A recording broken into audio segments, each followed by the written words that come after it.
3 weeks from tomorrow. The presidential race, really at this point, it's as tight as ever. New poll by NBC News showing a deadlock between Vice President Kamala Harris and former President Donald Trump, each supported by 48% of the electorate. A mere 4% are undecided, are voting for a third-party candidate, or don't plan to vote at all. But as the candidates bashed each other this weekend, warning signs are emerging for Harris. Polls showing Hispanic and black voters, especially black men, are less likely to support her than they did other recent Democratic nominees. That leaves her more dependent on white suburban voters who often support Republicans for president.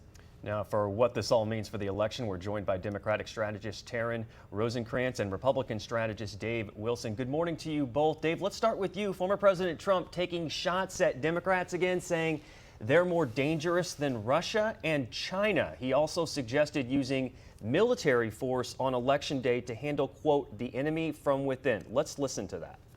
We have the outside enemy, and then we have the enemy from within. And the enemy from within, in my opinion, is more dangerous than China, Russia, and all these countries, because if you have a smart president, he can handle them pretty easily. I got along great with all, I handled them. But the thing that's tougher to handle are these lunatics that we have inside, and it should be very easily handled by, if necessary, by National Guard, or if really necessary, by the military. Dave, what's your take on Trump using this type of approach to quash dissent? I listened to the original whole interview that went along with that. And one of the things he actually said was he was talking about what he calls the deep state. How do you deal with the bureaucracy that's out there? How do you deal with the enemy from without, being Russia, China, and the enemy from within? And those are the people who are within our government structures. And when you take that part and then you tie it back to this question, I think there's a little bit of, I don't want to say 60 minutes going on here, but there's a place where we've got to ask the question, what's he actually saying? Now, keep in mind, Donald Trump speaks in a lot of euphemisms, and that is a place where he's basically saying we've got to ask the question whether or not we're going to have people within our government who are going to try to do what needs to be done to keep moving forward on an agenda that goes outside of what the president is asking for. But he's clearly suggesting there that military force might be an option if you don't like what he is saying.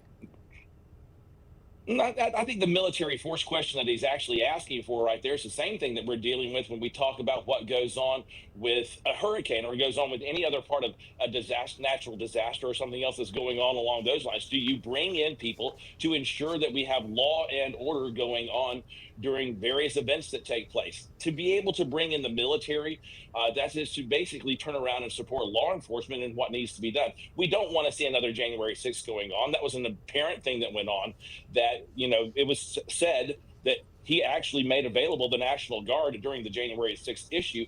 And that's a place where you're going to have to ask the question, is Donald Trump turning around and actually saying that he's going to turn around and use military force against Americans? And I don't think that's the case at all. Taryn, we spoke about the concerns with the vice president when it comes to polling, specifically with black men.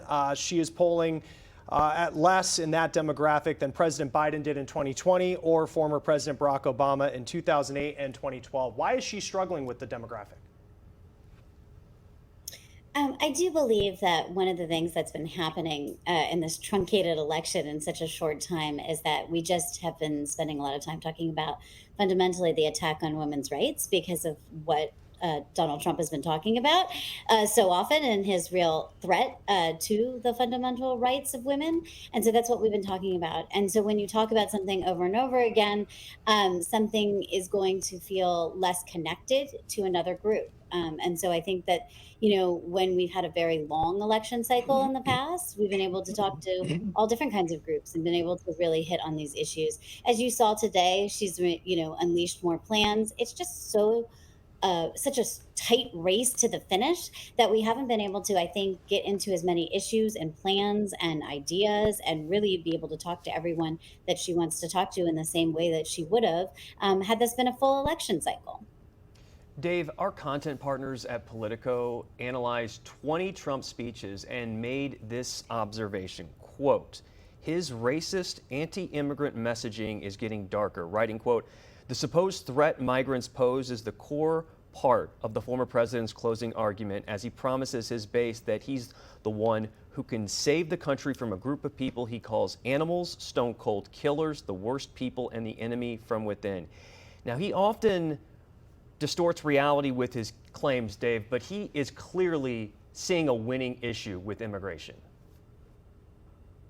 It's really interesting. Let's go back to the NBC poll that we talked about a little while earlier. And one of the things that it talked about, and to the point that we just heard, abortion is a top line issue that's being discussed right now. And that being the case, it has become a wellspring issue. Donald Trump has always talked about, ever since he's been back on the campaign trail, how important the immigration issue is, because it is a hot button issue.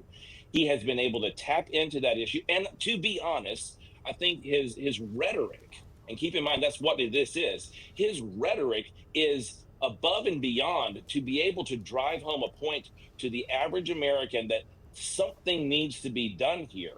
Because when you have an open border, when you have people flowing in, when you have the drug cartels, and you have everything else that's been going on during the entire Biden-Harris administration, this is the place where Biden and Harris are now trying to clamp down on those numbers to make them seem less. And to Donald Trump's point, these are things that should never have been opened up to begin with. So he's overstating it. Yes, that is Donald Trump more than anything whatsoever. But he's trying to do what he can to grab the attention of the American public and say these things are going on. Is it the right thing to do? Probably not. Is it the overstatement of things? Yes. But he's trying to drive home a point to voters that immigration's got to be dealt with. Taryn, final thoughts here. Your thoughts on the former president's rhetoric on immigration? It's just desperate, ugly tactic, and it's running on fear. And what I think we all want to do is return to calm, return to a sense of security. If he really wanted to solve the problem, he wouldn't have killed that bipartisan bill. If he really cared this deeply about immigration, he would have passed that bipartisan bill instead of killing it. He just wants to run on rhetoric and fear and get the American people terrified about a problem that he is just creating unhinged rhetoric. I mean, he's talking about using the military against his own people. Everything he has done is this unhinged rhetoric of which, no offense to my wonderful colleague who's on here with me, who is trying to defend and say, oh, pick out the parts that aren't unhinged. And you can see that he's really trying to say, this is just not something we can rely on our leader to lead one of the best countries in the world, the best country in the world, to be our fearless leader here, is someone who is saying these kinds of things. This just isn't right. And it's time for him to stop this kind of dark rhetoric. As you said, it's just getting worse. And it's time to stop that and have us return to calm and security.